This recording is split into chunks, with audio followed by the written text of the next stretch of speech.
Hi, my name is Courtney Watson. I'm here to talk about unethical educator behaviors, specifically social networking with students.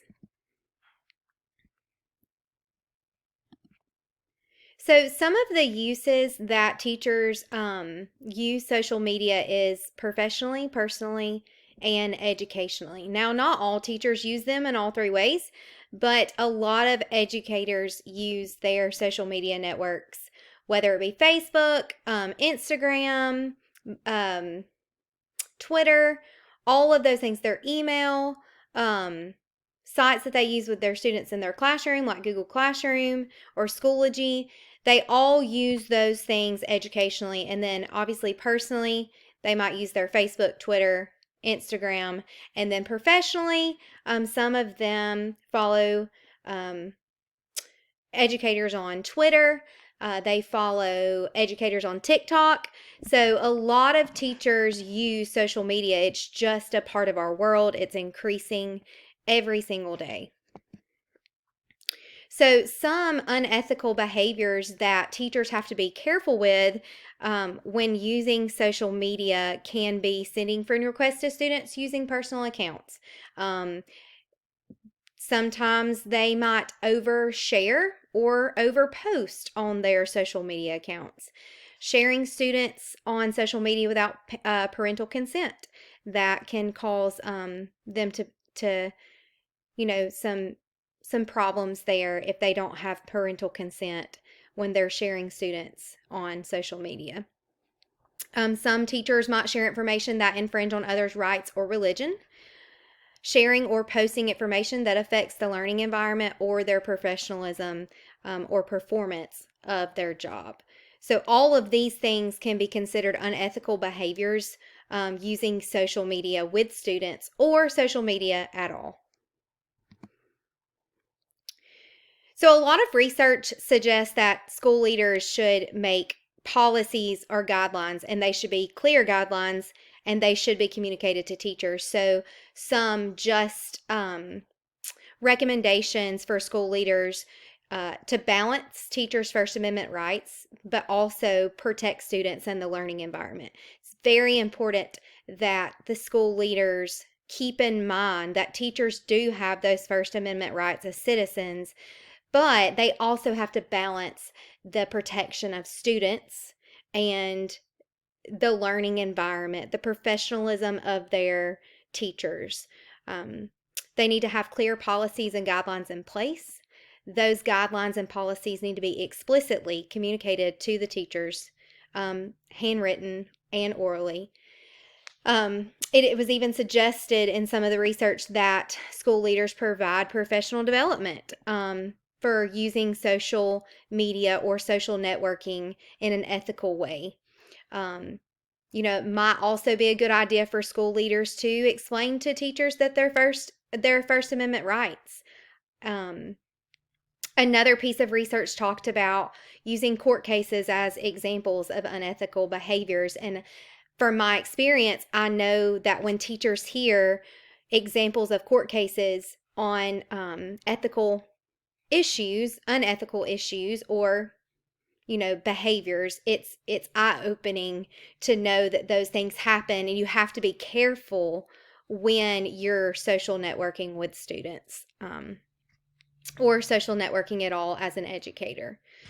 And then it is also suggested that school leaders need to review the state educators code of ethics with teachers.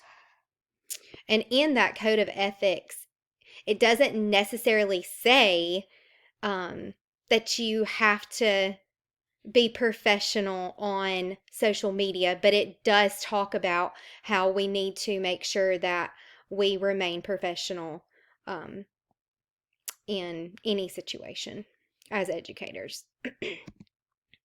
So, there was a very big case that I read about in my research with social networking with students, and it was called this Spanier Man versus Hughes.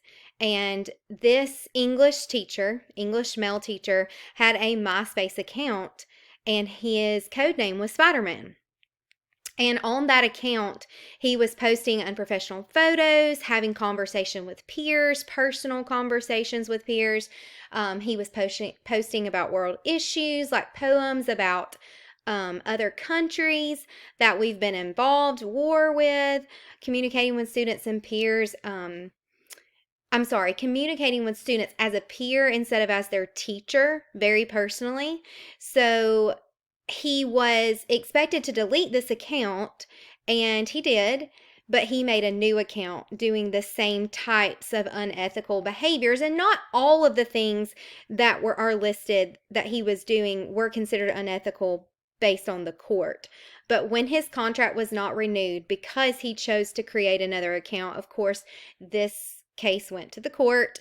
And the court talked about how, not all of the things that he was doing was considered unethical and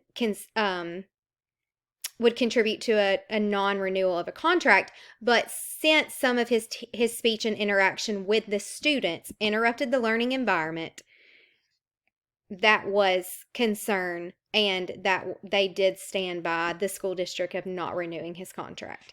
And even though that took place outside the school, anytime a teacher or educator within the school system does anything to interrupt the learning environment, it affects students directly with their relationship with the students, then that is considered an unethical behavior of the teacher.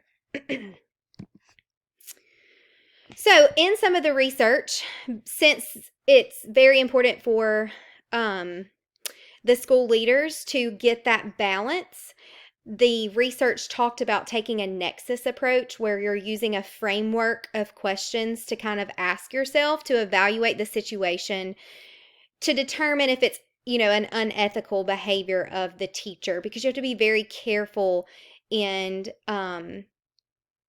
this process. You want to make sure that you give the teacher the due process, and you want to make sure that you don't accuse them of something that's not considered an unethical behavior, and it's considered their First Amendment rights, freedom of speech. You want to be very careful with that.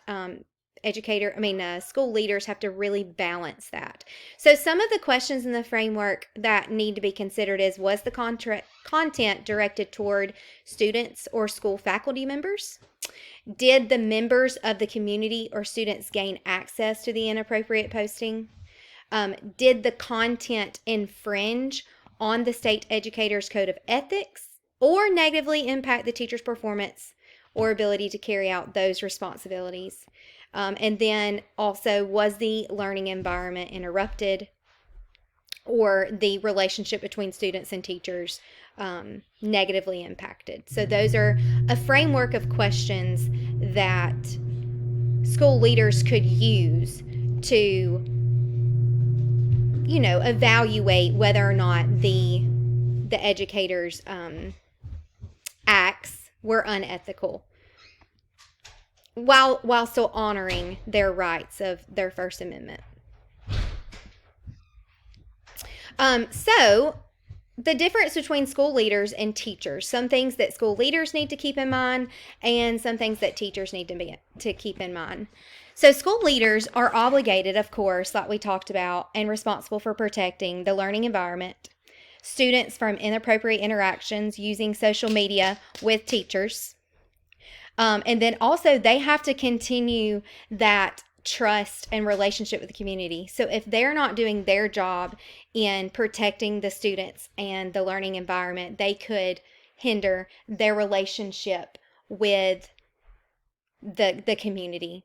And that's not something that they want to do, because that ruins their reputation as a school leader. They also have to be careful, and they want to honor the teacher's First Amendment rights, because that is an utmost importance. We have to honor educators and their First Amendment rights as citizens. So that's important for school leaders to keep in mind. Now, educators. So educators are expected to also find that appropriate balance in exercising their First Amendment right as citizens, but then also keeping in mind that they have expected behaviors as school employees. And that's important for educators to keep in mind.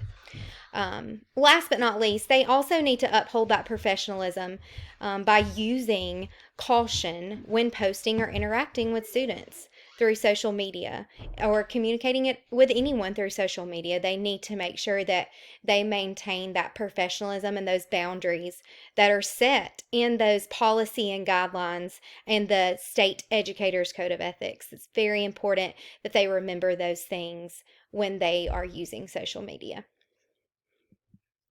These are my references of the research that I did.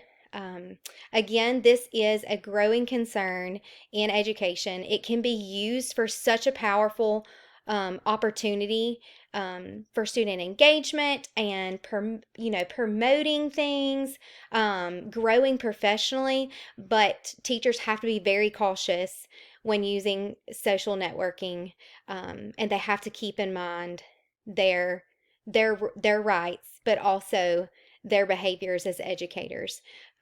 It's also again very important for school leaders to keep that balance of protecting the students in the learning environment, but also honoring the First Amendment rights of teachers, making sure that their teachers understand those policies and guidelines that have been clearly communicated. So, thank you for listening today. I hope you enjoyed this presentation.